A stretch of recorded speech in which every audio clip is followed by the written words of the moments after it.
Assalamualaikum warahmatullahi wabarakatuh. Perkenalkan, saya Ilham Ari Zamzam dengan NIM 14122002117 dengan nomor absen 31.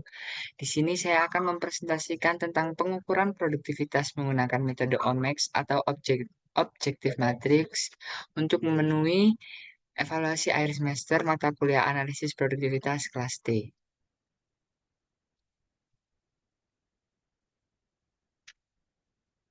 Studi kasus. Saya mengambil studi kasus PT Ogi Furendox. PT Ogi Furendox merupakan perusahaan manufaktur yang bergerak di bidang produksi, furniture, dan telah berdiri sejak tahun 2015. Perusahaan ini memiliki komitmen tinggi terhadap efisiensi penggunaan sumber daya guna mempertahankan daya saing sekaligus meningkatkan produktivitas. Sebagai bagian dari upaya untuk meningkatkan efisiensi operasional dan keunggulan kompetitif, PT Ogi Forendok secara rutin melakukan pengukuran produktivitas.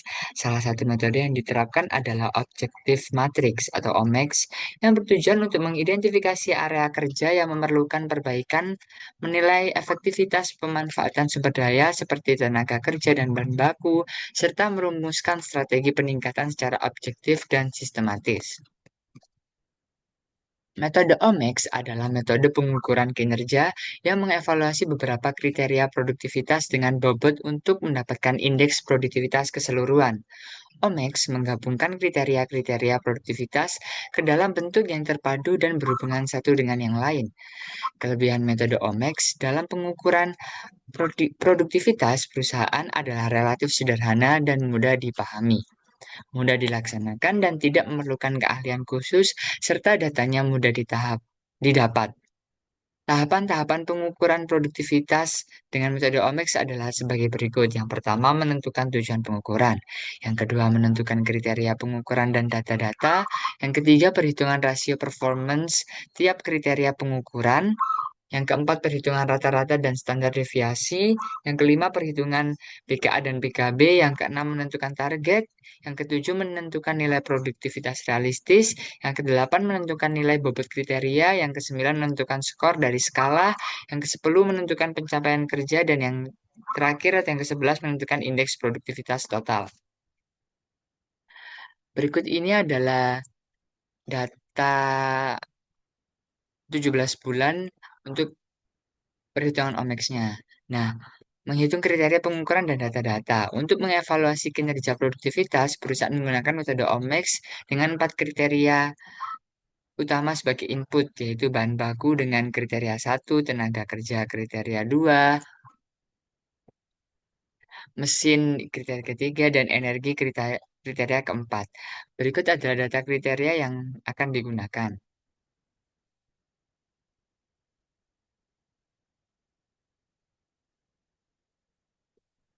Nah, berikut ini adalah perhitungan rasio performance tiap kriteria pengukuran. Di perhitungan ini memakai rumus output per input. Sebagai contoh di bulan Januari. Jadi, output dari ini 13.786 dibagi 8.209 didapatkan 1,68. Begitupun seterusnya. Selanjutnya perhitungan rata-rata dan standar deviasi. Untuk perhitungan rata-rata dan standar deviasi, rumusnya bisa dilihat di dua tabel ini, dua gambar ini.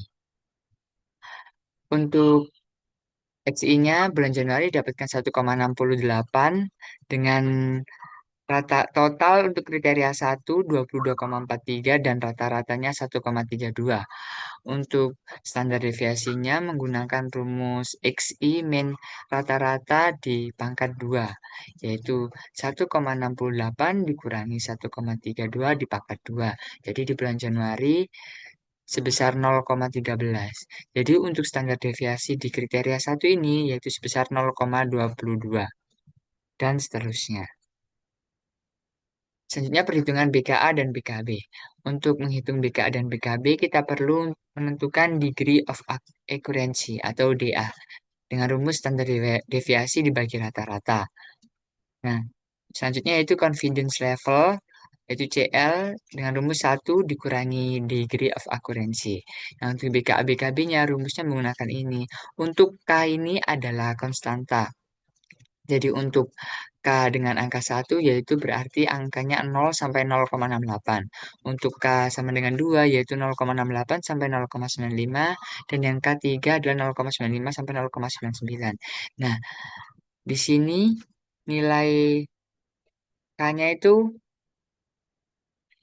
di confidence levelnya itu di bawah 0,68. Jadi kita memakai angka 1. Berikut ini rumusnya. Berikut ini adalah hasilnya. Jadi standar deviasi di input 1 0,22, rata-ratanya 1,32, degree of accuracy-nya 0,17, confidence levelnya 0,83, BKA-nya 1,54 dan BKB-nya 1,10. Selanjutnya penentuan target. Menentukan target sasaran akhir dengan skor 10, nilai dari skor 10 yaitu batas kontrol atas merupakan batas produktivitas maksimum pada setiap kriteria produktivitas. Yang kedua, menentukan sasaran jangka pendek dengan skor 3. Nilai produktivitas yang telah dicapai selama ini, nilai pada skor 3, nilai rata-rata setiap kriteria yang diukur selama 12 bulan. Menentukan nilai produktivitas terendah dengan skor 0.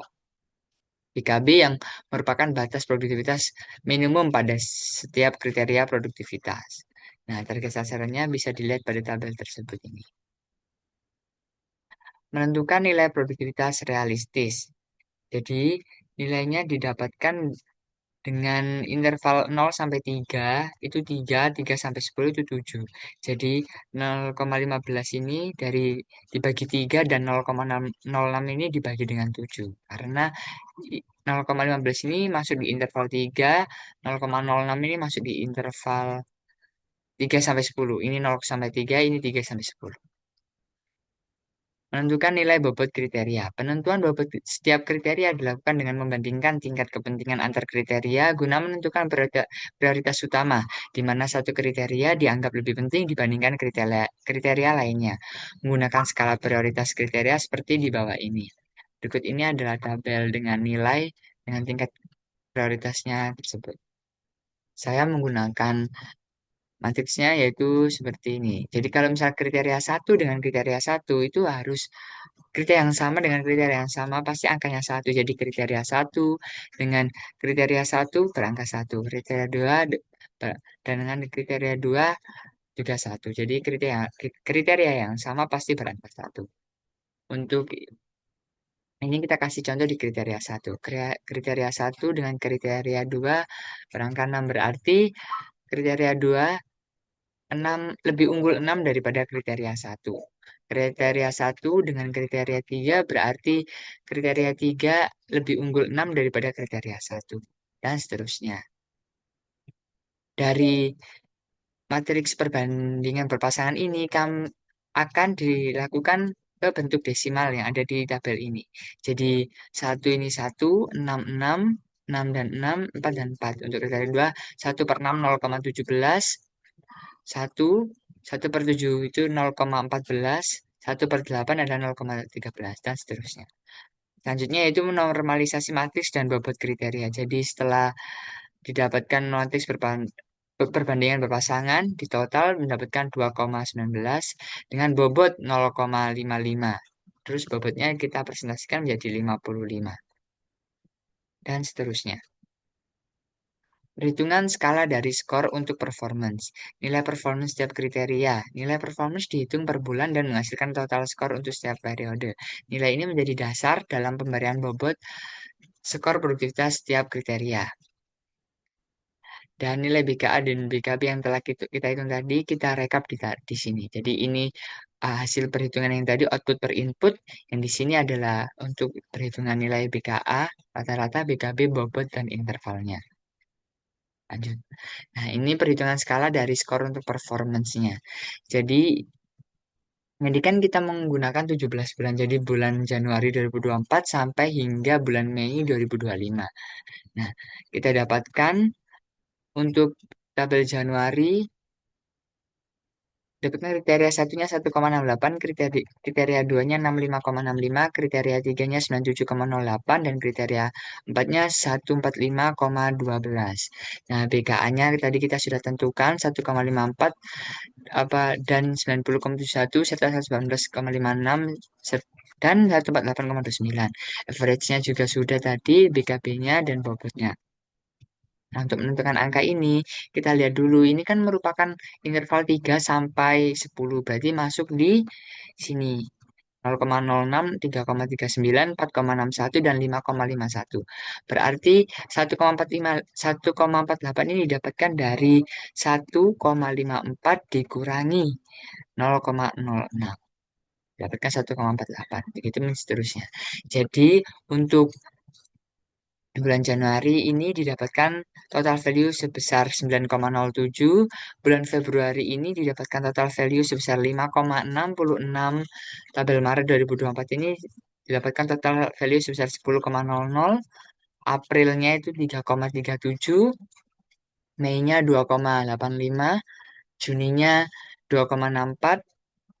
Juli di 2024 9,17, Agustus 2024 3,14, September 7,23, Oktobernya 7,92, November 6,19, Desember 8,12, terus Januari di 2025 6,52, tabel Februari 3,20, yang Maret 2025 4,59, April 2025 7,84, dan Mei 2025 4,59.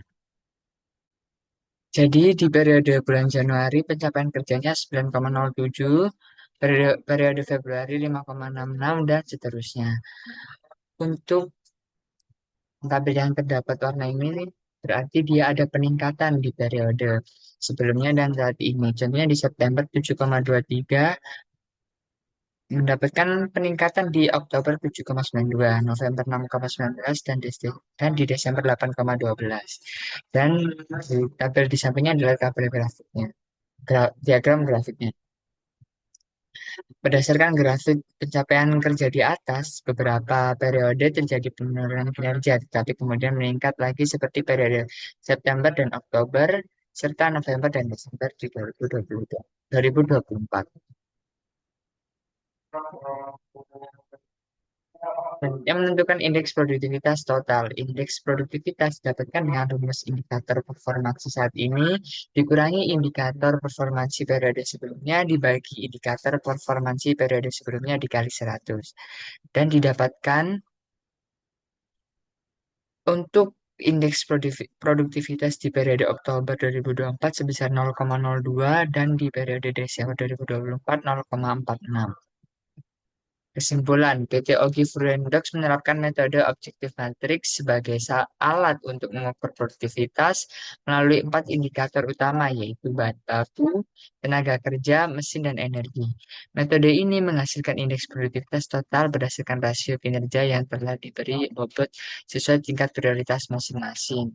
Hasil pengukuran dari Januari 2024 sampai dengan Mei 2025 menunjukkan adanya fluktuasi dalam produktivitas meskipun beberapa bulan memperlihatkan tren peningkatan yang mencerminkan keberhasilan upaya perbaikan. Adanya batas kontrol atas dan bawah turut membantu dalam menetapkan sasaran produktivitas yang realistis. Secara keseluruhan, penerapan metode OMAX terbukti efektif dalam memantau dan mengevaluasi kinerja produktivitas, mengidentifikasi area yang perlu diperbaiki, serta memberikan dukungan dalam pengambilan keputusan untuk meningkatkan efisiensi operasional dan daya saing perusahaan secara berkelanjutan.